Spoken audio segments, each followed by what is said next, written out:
Friday பாப்பா ஸ்கூலில் வந்துட்டு பிங்க் டே வந்து செலிப்ரேட் பண்ணியிருந்தாங்க. அதனால் பிங்க் கலரில் வந்துட்டு எல்லாமே ட்ரெஸ்லாம் போட்டு ஆக்சசரிஸ் எல்லாம் வந்து போட்டு டாய்ஸ்லாம் வந்து கொடுக்க சொல்லியிருந்தாங்க. லஞ்சு ஸ்நாக்ஸ் எல்லாமே வந்துட்டு பிங்க் கலர்லேயே வந்துட்டு கொடுக்க சொல்லியிருந்தாங்க.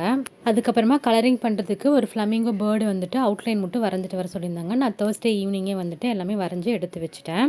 பாப்பாவை ஸ்கூலுக்கு அனுப்பிட்டு அவரையும் ஆஃபீஸ்க்கு அனுப்பிட்டு நான் வந்துட்டு ஃப்ரெண்டு வீட்டுக்கு வந்துட்டு கிளம்பிட்டேன். வீட்டிலேயே சும்மா போர் அடிக்குது, எங்கேயாவது போகலாமே அப்படின்னு சொல்லிட்டு பக்கத்தில் இருக்கிற ஃப்ரெண்டு வீட்டுக்கு போகலாமேன்னு சொல்லிட்டு கிளம்பிட்டேன்.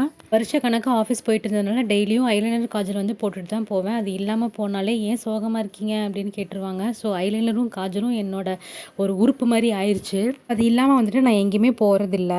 நான் வந்து வீட்டில் கொத்தமல்லி சட்னியும் அவரைக்காய் பொரியலும் செஞ்சு வச்சுட்டு போயிருந்தேன். என்ன ஒரு கோயின்சிடென்ஸ், அவங்க வீட்லேயும் அவளும் அதே தான் வந்துட்டு செஞ்சு வச்சுருந்தா.